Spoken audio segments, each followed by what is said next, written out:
Welcome to Christ in Me with Addie podcast. I'm your host, Addie Overla, and I am so glad that you're here. Whether you're new to Jesus or you've been walking with Jesus for a while, or you're not sure about this whole faith in Jesus and life thing, I'm so glad that you're here. Because here on this podcast, we have real conversations about really big questions about faith and life from the lens and perspective of the Bible. And if you're not sure what you believe, you don't have to believe to be a part of what we're doing here on Christ in Me with Addie podcast. This is a safe space to join in these conversations, figure out where God might be leading you, and figure out what kind of relationship you have with Him. I can't wait to get into it with you guys, but be sure to follow me over on Instagram at Addie Overla and join the Christ in Me with Addie broadcast channel to stay up to date on all things with the podcast. Now let's get into today's topic.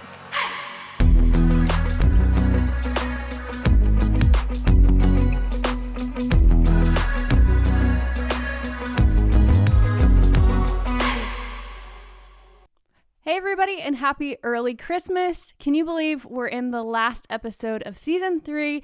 This is the last episode of this year, you guys, and I'm so excited to pick things back up in season 1 of 2025. So after this episode, we're going to take just a short break, enjoy the holidays, and just kind of relax and reset for the new year. So I will see you guys after this episode back in season 1 of 2025. But be sure to follow the broadcast channel, Christ in Me with Addie podcast, over on Instagram to stay up to date with just fun things through the off season, but also dates and details on when we will be resuming.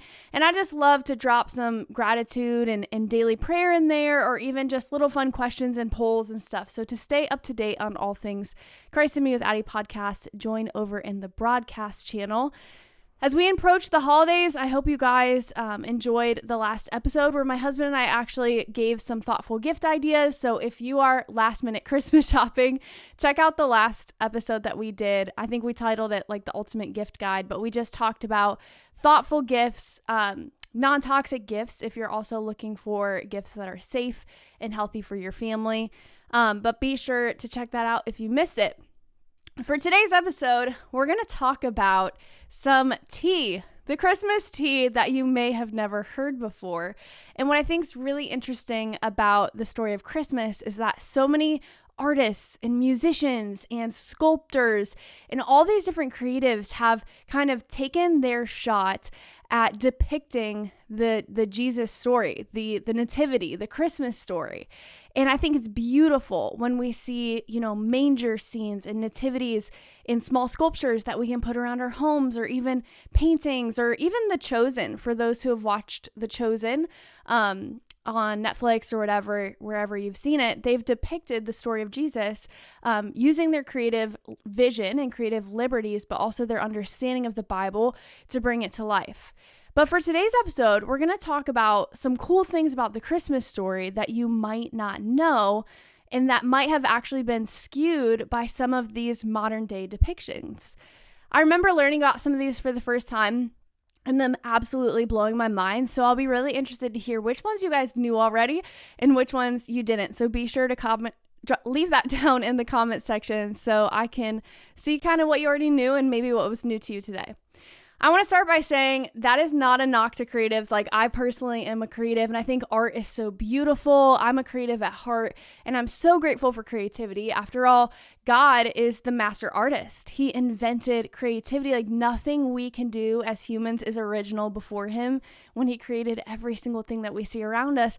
But what's interesting is how modern day depictions, as I mentioned, like paintings or even movies and TV shows, have formulated how we view the Christmas story. When I actually dive into the Bible, though, and research some of the cultural and historical context, a different story begins to unfold. Before you get too worried, the same overview of the story of Christmas is true, and that's that on Christmas, our Savior Jesus was born lowly and meek and mild in a manger, and that He is Emmanuel, which means God with us, God among us. But some of the details that we know and love around Christmas are not maybe what we think. And so know that none of these small details change the truth of the Christmas story, change the truth of Jesus's birth, but they're just fun and interesting. So today we're going to talk about some surprising truths behind the Christmas story. So let's just dive in. The first fun fact about Christmas is that we don't actually know the exact date of Jesus's birth.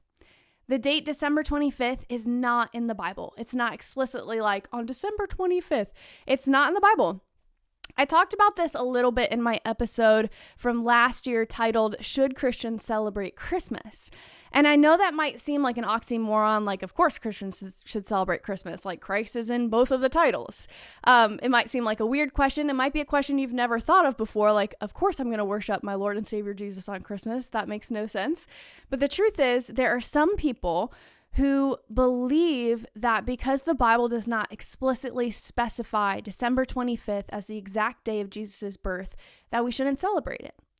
Now, don't let this worry you, because I genuinely believe God is honored and glorified through our Christmas celebrations.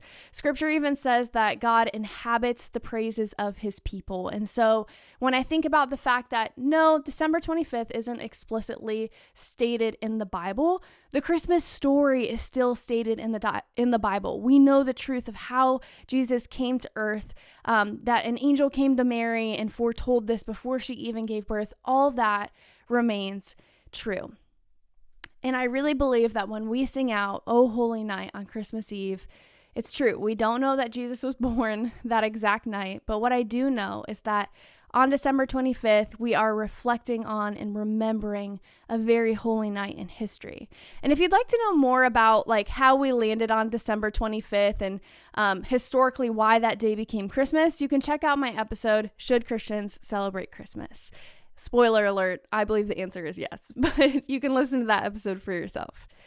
The second surprising Christmas truth is that the Christmas story isn't just one singular story.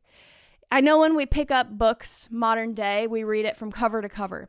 But the interesting and cool thing about the Bible is that it's actually not in chronological order from cover to cover. And what that means is if you just read the Bible from page 1 to finish, you would have read events actually out of order from when they took place. But what's interesting is that the Christmas story is actually a collection of multiple parts of the Bible. But what really makes up the Christmas story that we know and love, or the nativity story, is mostly the book of Matthew and the book of Luke. And what's interesting is that the Gospel of Mark and the Gospel of John do not talk about the Christmas story or Jesus' birth at all. Some of the differences in the book of Matthew, the focus on Jesus' birth is on the visit of the Magi, who are also known as the wise men. And the Gospel of Matthew also includes some of the history about King Herod and how he sent out a decree to kill all firstborn sons, which is why Joseph and Mary had to escape into Egypt with Jesus. And then in Luke, there's more of an emphasis on Jesus' humble birth in a manger and the shepherds receiving an announcement from the angels that Jesus had been born, and the visit to the temple in Jerusalem. And there's no mention of the Magi or wise men, their escape to Egypt, and his account altogether, but these two accounts, altogether are what complete the timeline and have supportive chronology. So if you're not sure what chronology is, that just means order of events. Some people have contradicted like, oh, well, these two stories of Matthew and Luke about Jesus' birth contradict one another. But when you really look at them in chronological order, you can see where one leaves off, the other picks up and kind of completes the timeline of Jesus' life from really when he was prophesied to be born to when he was a young child. So that's really cool. So the third surprise is that there is a debate as to whether or not Jesus was born in winter. And I know that's crazy because when we think about Christmas, we think about hot chocolate and snowfall. I'm from the Midwest, so that's really what I think about is, snowy streets and hot cocoa and sledding. But Jesus was likely not actually born in winter in his native land. There are many conversations about this idea, and the truth is, I'll just throw this out there, we have no idea. We have some scholarly assumptions, you can say. There's a lot of different theories, but we actually have no idea. But when it comes to this idea that he wasn't born in winter, some scholars believe this was that he was more likely to have been born in the spring or the fall. And the Gospel of Luke mentions that shepherds kept watch over their flocks by night. And that was around the time of Jesus' birth in Luke 2:8. This was more than likely actually in the spring or the fall because shepherds during that time would not have kept their flocks in the fields during the colder winter months in Bethlehem. And if you're wondering, well, how cold does it get in Bethlehem? It gets to like low to mid 40s, which is the same as about Jacksonville, Florida. So not that cold, but also definitely not that warm for shepherds to be out in the fields with their sheep. So that's one of the other shockers, is that Jesus was most likely not born in winter. Okay, those were some fluff kind of light ideas, but now we're getting to the jaw droppers. The fourth shocking fact, Christmas tea, is that the portrayal of the three Magi in nearly every nativity is actually probably inaccurate. And if you have a nativity in your home, this doesn't mean you have to throw it away or that, it's a lie or anything like that. I have a nativity, actually. It's really cute. It's white and gold, and they're carved little figurines. But if you have a nativity in your home, you don't have to throw it away. But the Bible does not say that there were three Magi or three wise men. What it says is that there's Magi, plural, which could mean that there were two, three, more than three, but we just know there was more than one. There was Magi, plural. The idea of there being three Magi actually comes from the three gifts mentioned in the Gospel of Matthew, which is gold, frankincense, and myrrh. And over time, Christian tradition just assigned that surely one wise man had to bring each gift. And the fun thing about the gifts, they're actually very expensive gifts, and they pointed to something bigger. They pointed to actually something very symbolic in the fact that they brought those to Jesus. But before I say what those gifts represented, I wanted to kind of give another crazy fact about the Magi, and that's that they more than likely weren't actually there the night that Jesus was born with their gifts. So every nativity not only shows three wise men, but it also shows the wise men there standing over the manger giving Jesus gifts. But the crazy thing is that they probably were not there that exact night. Actually, most scholars believe that the Magi visited Jesus when he was about 2 years old. So 2 years after the night that he was born. And that's why the Gospel of Matthew says in Matthew 2:11 that the wise men visited and worshiped Jesus in a house and not a stable.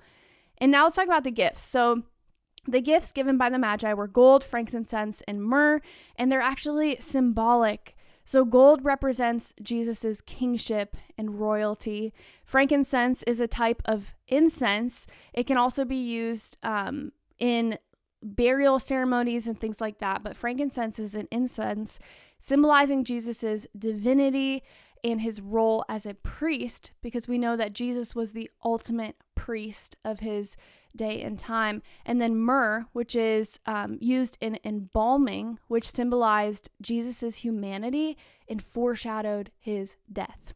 How epic that even the gifts the wise men brought to his birth, whether it was day of or 2 years later, actually had great symbolism to Jesus's life, death, and resurrection.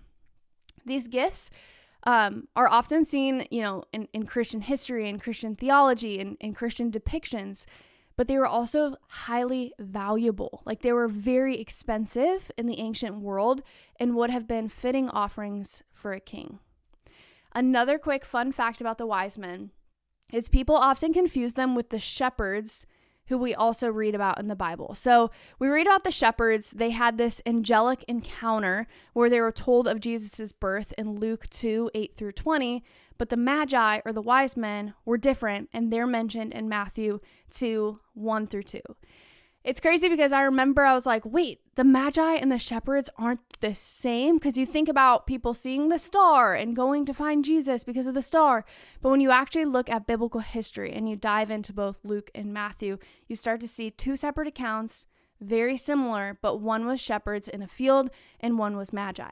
And I know you might be thinking, well, what's the difference? Why did why did two different groups of people, very different groups culturally, also hear about the birth of Jesus? Here's the cool part. The wise men are meant to symbolize the recognition of Jesus's divine kingship in those who were far from him and that they would draw near. And then the shepherds were meant to symbolize that Jesus came for the humble and the common folk who tended to sheep in the same way that Jesus would be a shepherd for humanity. Which brings us to the fifth fun fact, and this is about the angelic choir that appeared to the shepherds, and this is found in Luke's gospel. It says that a host of angels appear to the shepherds and announce the birth of Jesus, singing, "Glory to God in the highest."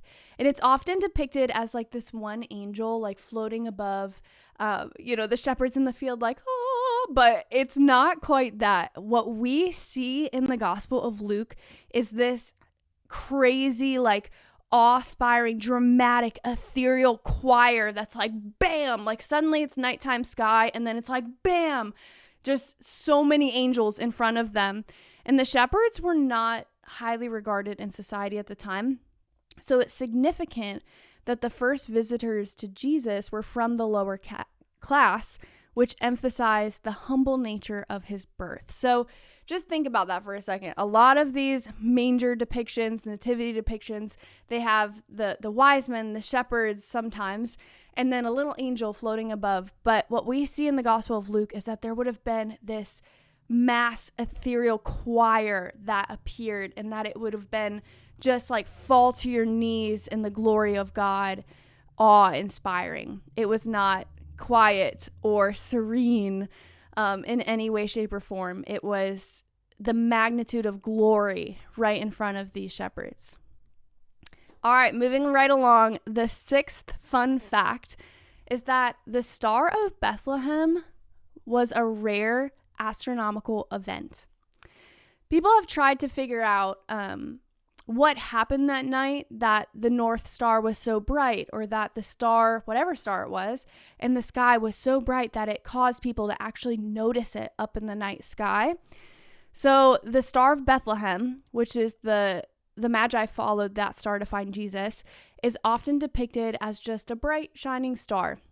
But some scholars and astronomers who have looked back in history believe it could have been a planetary conjunction, which, for example, like Jupiter and Saturn were in a rare alignment in about 7 BCE, and this caused just a mass like light to show in the sky.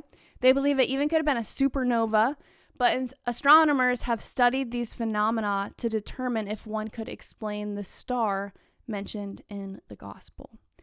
Either way, it was something that was out of the ordinary that only God himself could have orchestrated, because it caused people to notice it and follow it, which is not normal.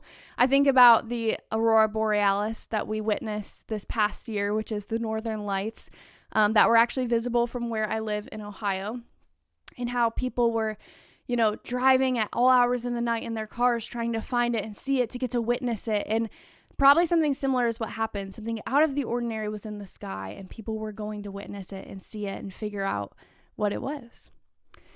Which brings me to the seventh fun fact, and this is that the nativity is often depicted as Jesus being placed in this like wooden manger with straw, and all the little cows and the sheep and everything are all around him.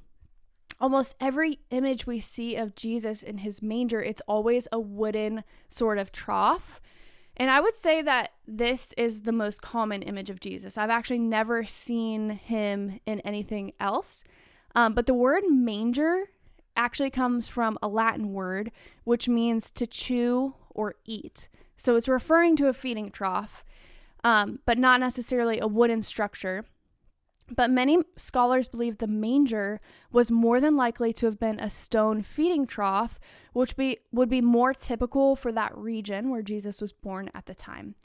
So the nativity scene is often romanticized as, as romanticized as it can be for being a literal barn or stable, as Jesus being placed in this little wooden cradle, and there's hay and there's straw. But more than likely, it was probably a cold stone like basin that they would pour food into or water into for the animals. So Jesus's birth definitely took place in a humble and lowly setting, but it was probably more likely, according to just history and ancient findings, that it was a stone feeding trough and not actually a wooden manger. Which brings us to the next one. Number 8, we're just flying through these guys. Fun facts as we head into Christmas is that when we hear the story of there being no room in the inn, so when Mary and Joseph were about to have baby Jesus and they were going to the inn and they were saying, "Do you have room for us?" When we hear that story, we often think of some sort of like ancient hotel or motel, and we picture an innkeeper like sending them away, like, "Get out of here." And I've even heard people say before, maybe the innkeeper sent Mary away because they were pregnant, technically out of wedlock. But that might not be the case. The word inn used in the Bible is the Greek term kataluma, which more accurately refers to a guest room. So not a hotel, but think of like a guest bedroom in someone's house. So it's possible that Mary and Joseph were actually seeking shelter in a relative's home or a friend's home, but the guest room was already occupied. So they had to stay in the part of the house where the animals were kept, which would have been like the lower level of the house. When they state that there was no room in the inn or kataluma, that could just mean that there was no room in the upper level where the people stayed, and they would have to sleep in the lower level where the animals stayed. So it actually probably wasn't an inn or like a hotel. It was just a kataluma, which means guest room. The 9th and last fun fact is the misconception about the term Xmas. Have you ever heard this term like Xmas? I've heard Xmas used as a slight where people are like, we don't want Christ in Christmas, for people who maybe don't believe in Jesus, atheists or whoever uses the term Xmas. I've heard it used as a slight at Christians, or I've even heard it used by people who just don't believe in Christ, so they want to take his name out of the day but still celebrate Xmas. But the fun fact about the term Xmas, sometimes it's seen as like secular, or like you're intentionally trying to cut Christ out of Christmas, or that it's an irrelevant abbreviation of Christmas. But what's cool is X actually comes from the Greek letter chi and the first letter of the Greek word Christos, which means Christ. And early Christians often used the letter X as an abbreviation or like shorthand for Christ in their writings. So Xmas is actually a more ancient and respectful abbreviation than most people realize for Christmas.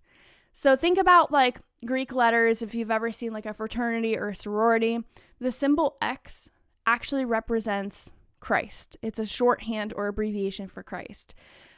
Fun fact, but my home church is X Church. It's also where I work full-time in ministry. And the reason that we are X Church is because X is the Greek abbreviation for Christ. So sometimes we have people come and they're like, I don't know about that X Church. What's that mean? We're Xing, God out of church, or what's that mean? But it's actually an abbreviation for Christ. So next time you see someone use Xmas, whether it's a slight at Christians or they just don't believe and they want to take Christ out of Christmas, it actually still means Christ anyway, which is kind of cool. Anyway, I hope you guys enjoyed the tea on Christmas. This is a bit of a shorter episode because I'm sure you have a lot of things to do as you're preparing for the holiday season. Again, if you have last minute gift shopping needs, I have a whole Amazon list of safe beauty products, of safe products for men, non-toxic items, but also things that hopefully will get here before Christmas. So be sure to check that out down in the show notes. Next time you see depictions of the nativity, you'll know the true story. And I think this is a good reminder that while depictions are so cool, creativity, art is amazing, biblical history and the context of these stories is actually right there in the Bible. And to learn what actually happened, we have to take it back to the Bible and reflect on the historical context ancient findings, but also what the Bible has to say and not just what other people have painted or created visually for us. So hope you all have an amazing Christmas with your friends and family. And I just want to say thank you so much, guys. Seriously, thank you so much for being here this past year with Christ and Me with Addie.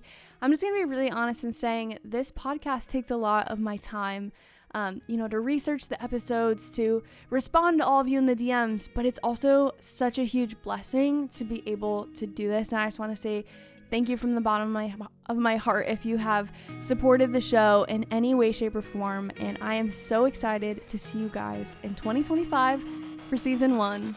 Merry Christmas.